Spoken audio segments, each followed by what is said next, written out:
हाय नमस्कार। सबसे पहले आप सभी को मेरे चैनल में हार्दिक स्वागत है। आज हम लोग चर्चा करेंगे लाइट चैप्टर के बारे में। लाइट चैप्टर में हम लोग इमेज नहीं पढ़े थे, इमेज। तो आज हम इमेज से ही स्टार्ट करेंगे, प्रतिबिंब के बारे में। पिछले क्लास में हम लोगों ने पढ़ लिया था प्रकाश क्या है, प्रकाश के परावर्तन पढ़ लिया था, प्रकाश के परावर्तन के नियम के बारे में पढ़ लिया था, दर्पण के बारे में पढ़ लिया था, दर्पण में काइंड्स ऑफ दर्पण पढ़ लिए थे, अवतल दर्पण, उत्तल दर्पण, समतल दर्पण, ये सभी चीज़ हम लोग पढ़ लिए थे। आज हम लोग पढ़ेंगे इमेज के बारे में। इमेज जो होता है क्या होता है, और ये इमेज जो होता है कितने प्रकार का होता है। तो आप वीडियो में बने रहिएगा। चलिए हम लोग चलते हैं। देखिए, सबसे पहले कि इमेज क्या होता है उसके बारे में थोड़ा सा हम लोग चर्चा करें। अब देखिए, इमेज क्या होता है। कह रहा है कि किसी बिंदु स्रोत से आ रही प्रकाश की किरण, किसी भी बिंदु स्रोत से आ रही प्रकाश की किरण या चलने वाली प्रकाश की किरणें किसी सतह से परावर्तन के बाद या अपवर्तन के बाद जिस बिंदु पर मिलती है या मिलती हुई प्रतीत होती है उसे हम लोग क्या कहते हैं, प्रतिबिंब कहते हैं या इमेज कहते हैं। इसको लिखिए, किसी बिंदु स्रोत से, लिखिएगा, किसी बिंदु स्रोत से, किसी बिंदु स्रोत से, किसी बिंदु स्रोत से चलने वाली प्रकाश की किरण, प्रकाश की किरण,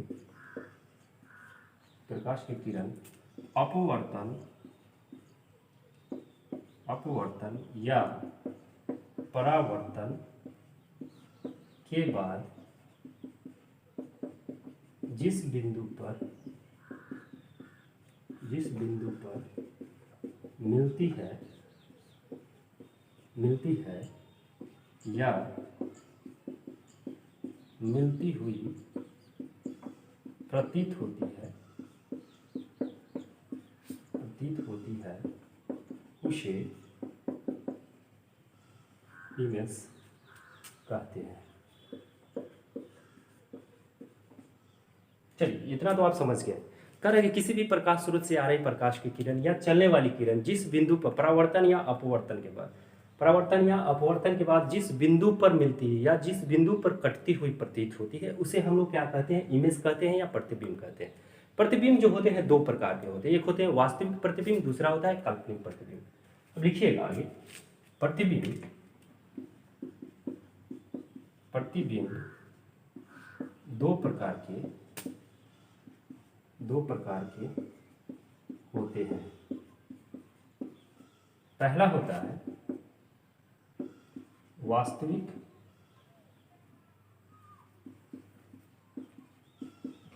वास्तविक प्रतिबिंब, प्रतिबिंब, और दूसरा होता है काल्पनिक प्रतिबिंब।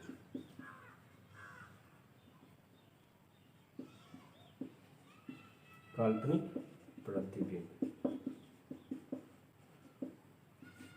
चलिए, तो हम लोग क्या करते हैं, बारी बारी से एक दूसरे को हम लोग क्या करते हैं, पढ़ते हैं। इसके बारे में वास्तविक प्रतिबिंब क्या होता है और काल्पनिक प्रतिबिंब क्या होता है। अगर आप स्क्रीनशॉट लेना चाहते हैं तो ले सकते हैं। चलिए आगे हम लोग चलते हैं, वास्तविक प्रतिबिंब के बारे में पढ़ते हैं। अब देखिए, वास्तविक प्रतिबिंब वैसा प्रतिबिंब होता है, वास्तविक प्रतिबिंब वैसा प्रतिबिंब होता है जिसको हम लोग क्या करते हैं, ये प्रतिबिंब जो होता है हमेशा उल्टा बनता है, उल्टा, उल्टा, और इसे हम लोग क्या करते हैं, पर्दे पर उतार सकते हैं।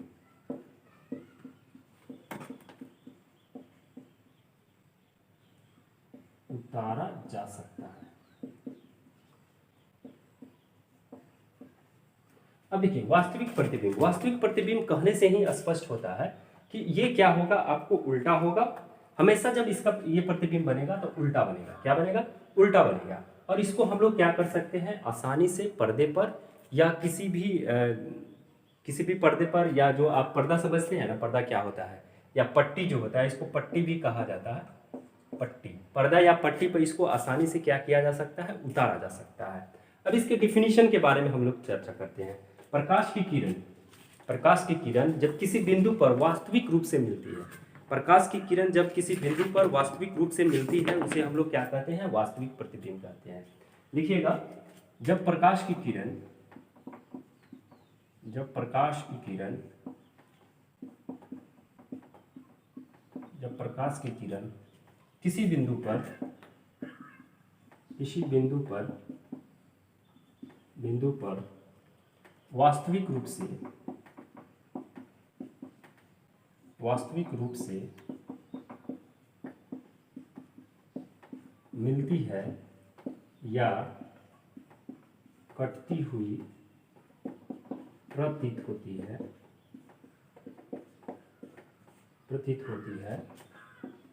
उसे वास्तविक प्रतिबिंब कहते हैं। वास्तविक प्रतिबिंब कहते हैं। एक बार फिर से आप समझ लीजिए, इसको हम लोग इंग्लिश में क्या कहते हैं, रियल इमेज कहते हैं। रियल इमेज से ही क्या होता है, रियल इमेज का जो हिंदी होता है वास्तविक प्रतिबिंब होता है। और वास्तविक प्रतिबिंब कहने से ही स्पष्ट होता है कि जब किरणों को वास्तविक रूप से जब एक किसी बिंदु पर मिलता है तो उसे हम लोग क्या कहते हैं, वास्तविक प्रतिबिंब कहते हैं। ठीक है, इसका जो इमेज का ये होता है, इमेज जो होता है ये हमेशा उल्टा बनता है। इमेज जो होता है क्या बनता है, हमेशा उल्टा बनता है। और वास्तविक प्रतिबिंब को हम लोग आसानी से पर्दे पर या पट्टी पर उतार सकते हैं। इतना तक क्लियर है? आगे चलिए इसका आप स्क्रीनशॉट ले सकते हैं। चलिए दोस्तों आगे बढ़ते हैं। आगे हम लोग पढ़ते हैं काल्पनिक प्रतिबिंब के बारे में। ये देखिए, ये काल्पनिक प्रतिबिंब जो होता है हमेशा सीधा बनता है। हमेशा क्या बनता है, सीधा बनता है। और इसको पर्दा पर नहीं उतारा जा सकता है।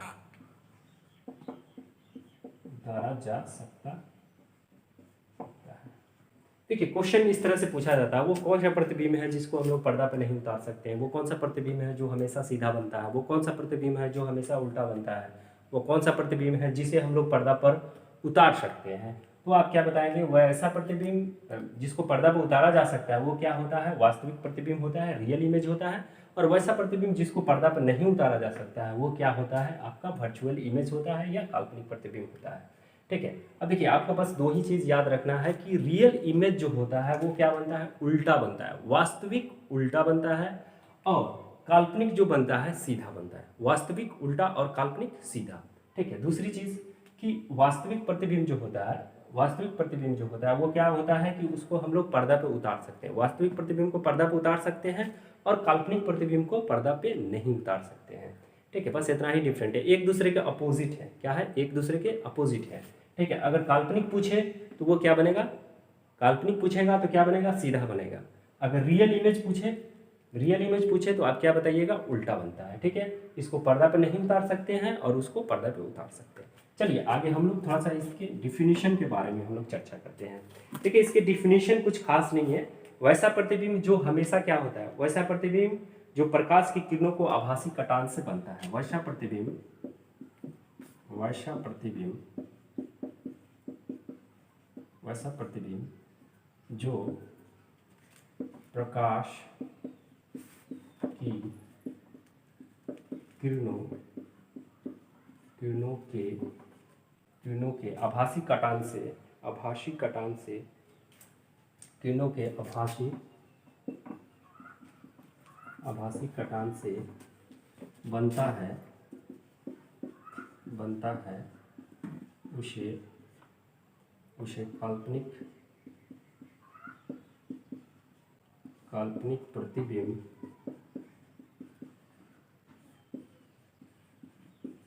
बनता है उसे काल्पनिक प्रतिबिंब कहते हैं। ठीक है, चलिए बस वास्तविक प्रतिबिंब और काल्पनिक प्रतिबिंब में इतना ही है। काल्पनिक प्रतिबिंब आपको याद रखना है कि ये सीधा बनता है, पर्दा पर नहीं उतारा जा सकता है।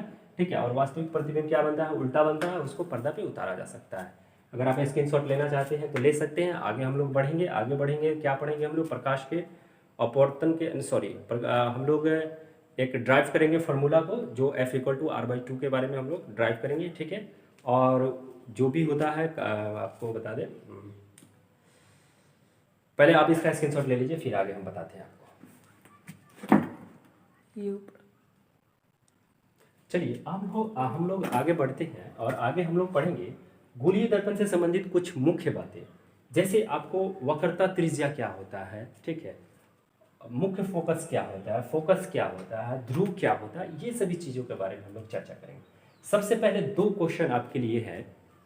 दो क्वेश्चन ये है कि दर्पण मैंने सब पढ़ा दिया है। दर्पण कितने होते हैं, समतल दर्पण, अवतल दर्पण, उत्तल दर्पण। ठीक है, क्वेश्चन है कि अगर आपको तीन दर्पण दे दिया गया हो, उत्तल दर्पण, अवतल दर्पण और समतल दर्पण, आपको देख के बताना है कि कौन सा दर्पण है। ये तीनों को आपके सामने रख दिया जाएगा और आपको बताना है कि समतल दर्पण कौन है, उत्तल दर्पण कौन है और अवतल दर्पण कौन है। कैसे आप जांच करेंगे इसके बारे में। दूसरा क्वेश्चन ये है कि आपको क्या करना है कि ये तीनों दर्पण को स्पर्श करके बताना है कि ये कौन कौन सा दर्पण है।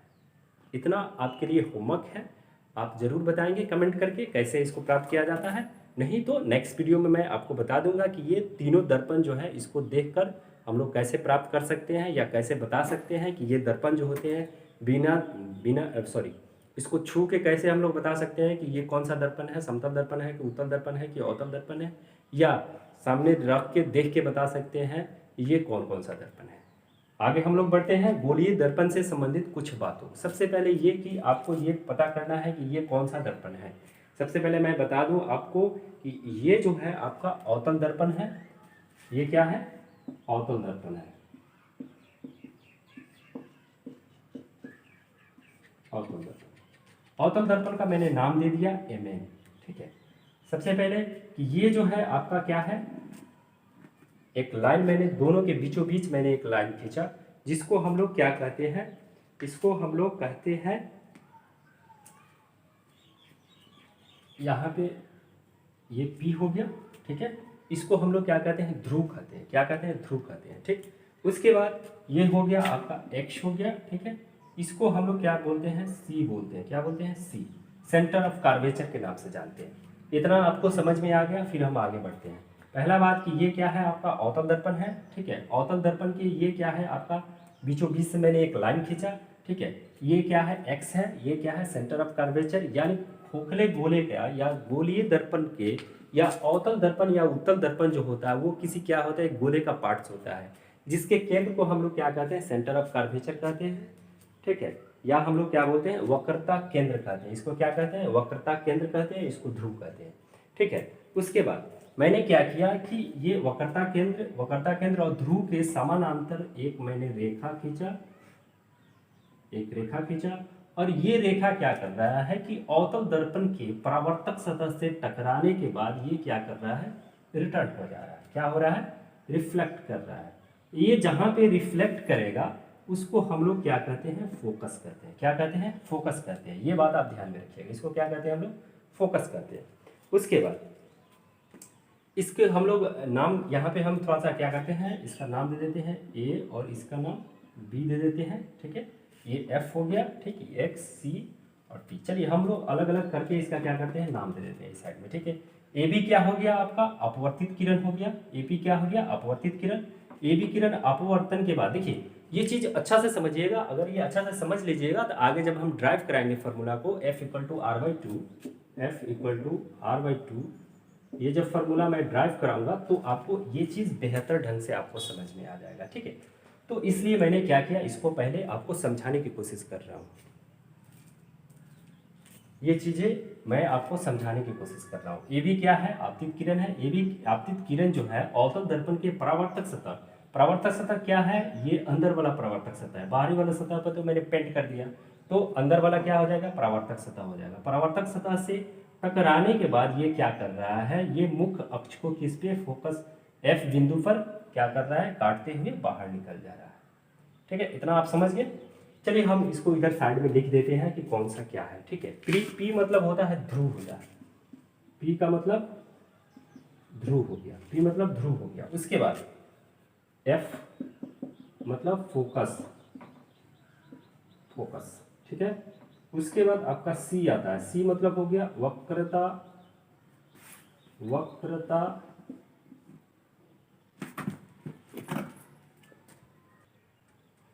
चलिए हम लोग आगे बढ़ते हैं। ठीक है। अब देखिए ये हो गया आपका अवतल दर्पण। अब देखिए यहाँ से फोकस और ध्रुव के बीच, फोकस और ध्रुव के बीच में जो दूरी होता है उसको हम लोग क्या कहते हैं, फोकस दूरी होता है। ठीक है। और ये क्या हो गया आपका वक्रता केंद्र, सेंटर ऑफ कर्वेचर से लेकर के पी के बीच की दूरी जो होता है उसे हम लोग वक्रता त्रिज्या कहते हैं। क्या कहते हैं, वक्रता त्रिज्या कहते हैं। अगर आप इसका स्क्रीनशॉट लेना चाहते हैं तो आप ले सकते हैं। ये बहुत ही इंपॉर्टेंट है, आप अपने दिमाग में बैठा लीजिए। ठीक है। ये तो बेसिकली मैं बता दूं कि ये जो है आपका ये जो है आपका बेसिकली मैं बता दूं ये स्पेशली 10th क्लास के लिए है और 8th क्लास के लिए है, ठीक है। और आगे जो है, अगर आप नॉलेज के लिए अगर आप इसको नोट करना चाहते हैं तो रखिए, आप नॉलेज के लिए बहुत अच्छा चीज़ है, ठीक है। लेकिन एग्जाम पॉइंट ऑफ व्यू से ये काफ़ी मददगार है, इसको आपको ध्यान में रखना ही पड़ेगा। इस टाइप के क्वेश्चन पूछता है, आगे जब मैं आगे पढ़ाऊँगा तो इसका उपयोग आपको मिलेगा, तब आपको समझ में आएगा कि ये क्या है, ठीक है। चलिए हम लोग आगे बढ़ते हैं, ठीक है। इसी प्रकार क्या होता है, उत्तल दर्पण में भी होता है। उत्तल दर्पण में क्या होता है, इसी प्रकार से होता है। आप तो एक एक्स सी पी जो है, ये क्या हो गया, मुख्य अक्ष हो गया, ठीक है। एक्स सी पी क्या हो गया, मुख्य अक्ष हो गया। उत्तल दर्पण में सेम ऐसे ही बनता है, लेकिन उसमें क्या होता है कि वो क्या बनता है कि उत्तल दर्पण जो होता है ये आपका क्या हो जाएगा, इस तरह से हो जाएगा, उलट जाएगा, इसके विपरीत हो जाएगा, अपोजिट हो जाएगा, ठीक है। आगे हम लोग बढ़ते हैं और उत्तल दर्पण के बारे में थोड़ा सा हम लोग समझ लेते हैं कि उत्तल दर्पण में क्या क्या होता है। देखिए आगे उत्तल दर्पण में ये क्या हो गया, आपका उत्तल दर्पण हो गया। उत्तल दर्पण में सेम वैसे ही होता है उत्तल दर्पण। उत्तल दर्पण में क्या होता है, परावर्तक से बाहर होता है, तो जब प्रकाश की किरण आपतित होता है तो ये क्या होता है कि उत्तल दर्पण के बाहर से ही रिफ्लेक्ट हो जाता है। तो एक इमेजिनरी लाइन से हम लोग क्या करते हैं, इसे मुख्य अक्ष के सामने लेके आ जाते हैं। तो ये क्या हो गया, जहाँ पे ये मिलता है उसको हम लोग क्या बोलते हैं, फोकस बोलते हैं। ये सेंटर ऑफ कर्वेचर हो गया, ये मुख्य अक्ष हो गया, ये ध्रुव हो गया, एमएन क्या हो गया, उत्तल दर्पण हो गया, ये भी क्या हो गया, ए और बी, यहाँ पे ए और यहाँ पे बी, ये भी क्या हो गया, ये किरण को आपतित किरण हो गया, ये क्या हो गया, परावर्तित किरण हो गया। बस इतना ही है, ठीक है। उत्तल दर्पण और अवतल दर्पण में यही समझने के लिए, फिर जब हम आगे ले चलेंगे आपको तो बहुत ही इंपॉर्टेंट, बहुत ही अच्छा ढंग से आपको लेके चलते हैं, ठीक है। चलिए बने रहिए, तो वीडियो में हम लोग आगे बढ़ते हैं, ठीक है। चलिए हम लोग आगे बढ़ते हैं, देखिए अवतल दर्पण में बने प्रतिबिंब की स्थिति क्या होता है। देखिए पहला है कि जब वस्तु अनंत पर स्थित हो। अनंत मतलब आप समझ रहे हैं, सूरज चांद तारा ये क्या है, अनंत पे है, ठीक है। तो जब वस्तु अनंत पर स्थित हो तो अवतल दर्पण पर कहाँ प्रतिबिंब बनेगा, ये चीज़ हम लोग, ये बहुत ही इंपॉर्टेंट है, इसको अच्छा तरह से आप समझिए, ठीक है। अवतल दर्पण पे बने प्रतिबिंब की स्थिति, जब अवतल दर्पण पर जब अनंत पर वस्तु होता है तो अवतल दर्पण पर कहाँ प्रतिबिंब बनता है। देखिए मान लेते हैं कि ए बी जो क्या है, अनंत है, ये क्या है, वस्तु है, क्या है, वस्तु है। तो ये जो है ए बी से जो रिफ्लेक्ट होकर किरण जो आ रही है दर्पण पे, ठीक है, तो वो उसका प्रतिबिंब कहाँ बनेगा, तो इसका प्रतिबिंब जो बनता है फोकस पे बनता है। कहाँ बनता है, फोकस पे बनता है। इसका इमेज कहाँ बनेगा, फोकस पे बनेगा। लिखिएगा, वस्तु का प्रतिबिंब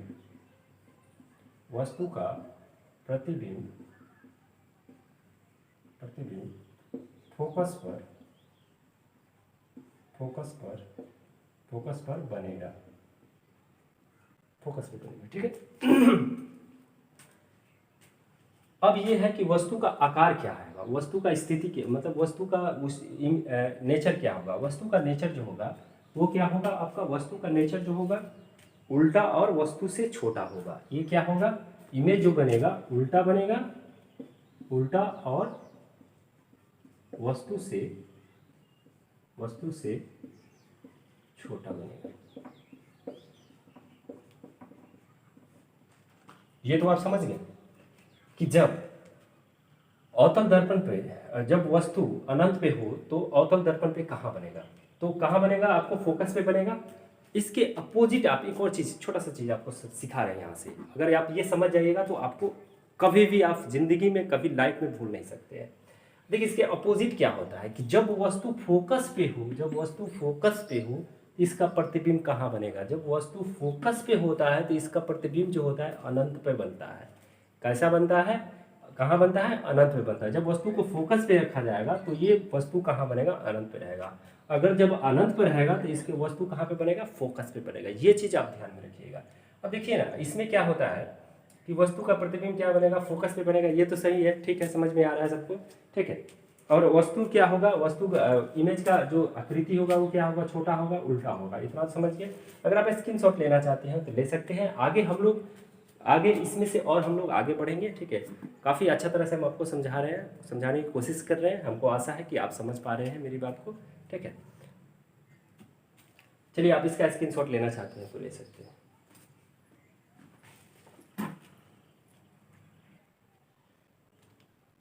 चलिए आगे हम लोग बढ़ते हैं।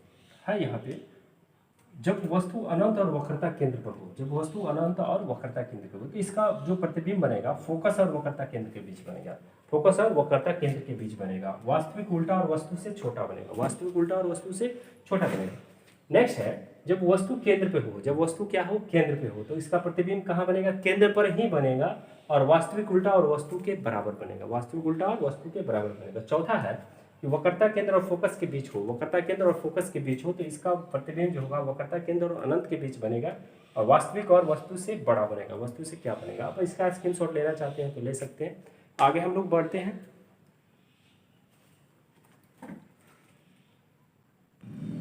हाँ तो दोस्तों आज के लिए इतना ही, फिर हम लोग मिलते हैं नेक्स्ट वीडियो के साथ। और एक आपको इन्फॉर्मेशन देना है कि जितने भी लोग हैं जो वैक्सीन नहीं लिए हैं, जो कोरोना का जो टीका है नहीं लिए हैं, वो अवश्य जाके अपने प्राथमिक स्वास्थ्य केंद्र पर या पता लगाए कि कहाँ पे टीका पड़ रहा है, वो जाके अवश्य ले रहे। ये काफ़ी ज़रूरी है। नहीं तो जैसे ही लॉकडाउन ख़त्म हुआ तो हमने ऑब्ज़र्व किया कि मार्केट में सभी लोग धड़ल्ले से बिना मास्क के घूम रहे हैं। तो ऐसा लापरवाही नहीं करें। आप जब भी घर से निकले तो मास्क लगा के निकले। आप अपने और अपनों का ख्याल रखें। जय हिंद, जय भारत और वैक्सीनेशन जरूर कराएं। धन्यवाद। जय हिंद, जय भारत।